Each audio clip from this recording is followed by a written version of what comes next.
In Romans 1 verse 17, Paul says, "For therein is the righteousness of God revealed from faith to faith, as it is written, the just shall live by faith."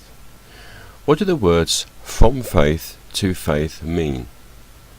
The usual interpretation of these words is that it refers to the development of faith within a believer over time. Similar to the saying "from strength to strength," there is the assumption that it implies a faith increasing over time. H.B. Mansfield, in his exposition of Romans, said the statement spoke of a steady progression along the path of faith. He said that the first faith in the statement is that which changes a sinner into a saint, and the latter occurrence relates to obedience as works are carried out over time. But in this video we will suggest an alternative explanation based on a distinction the scriptures make between faith before the crucifixion of Christ and the faith afterwards. Before we go any further, it is important to emphasize that there is only one faith.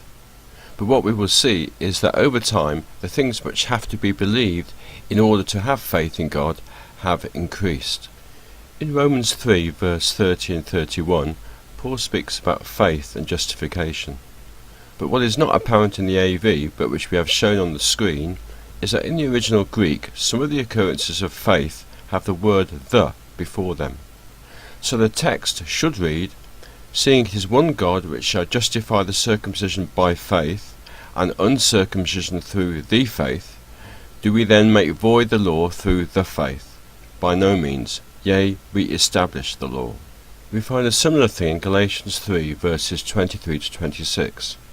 Note that in the order of the Greek text a word occurs between "the" and "faith" in the second occurrence of faith in verse 23, as shown on the screen. So these verses state, "But before the faith came, we were kept under the law, shut up unto the faith which should afterwards be revealed. Wherefore the law was our schoolmaster to bring us unto Christ, that we might be justified by faith. But after the faith is come, we are no longer under a schoolmaster. For ye are all the children of God by the faith in Christ Jesus."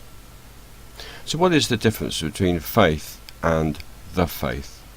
The answer was explained by Dr. Thomas in an article entitled "The Apostles Justified by Faith Before the Faith Came," which can be found in the book The Faith in the Last Days.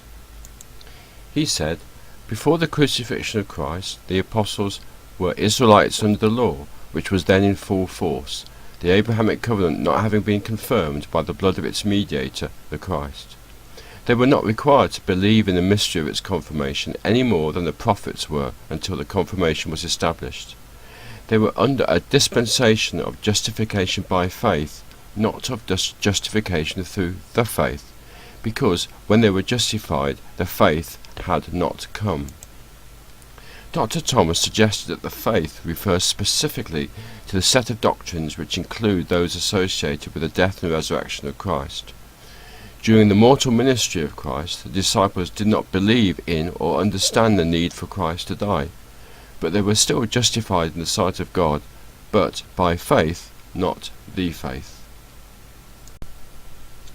As Dr. Thomas went on to say, this was their faith.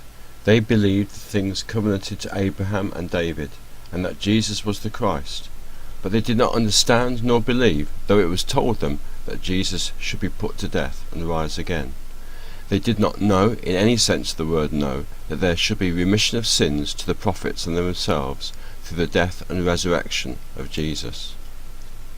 It is worth looking at one more quotation from this important article by Dr. Thomas, in which he makes clear the difference between faith and the faith. The reader then will bear in mind the distinction subsisting between justification by faith and justification through the faith. The apostles and prophets were justified or cleansed from all their sins by faith.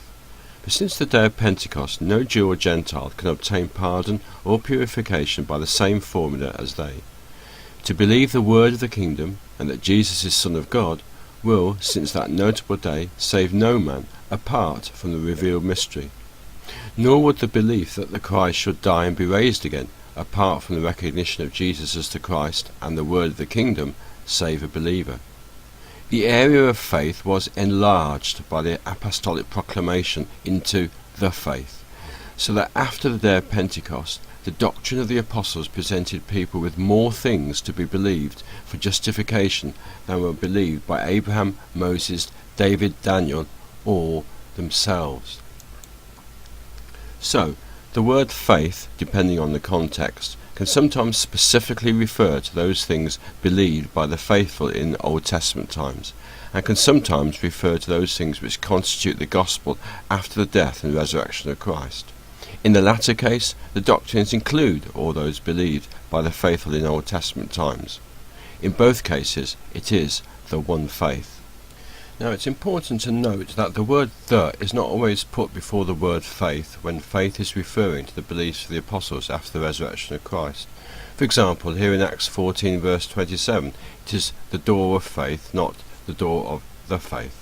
So, returning to Romans 1 verse 17, we suggest that although the second occurrence of faith here does not have "the" before it, nevertheless it refers to the faith and doctrine specifically believed by the apostles after the resurrection of Christ.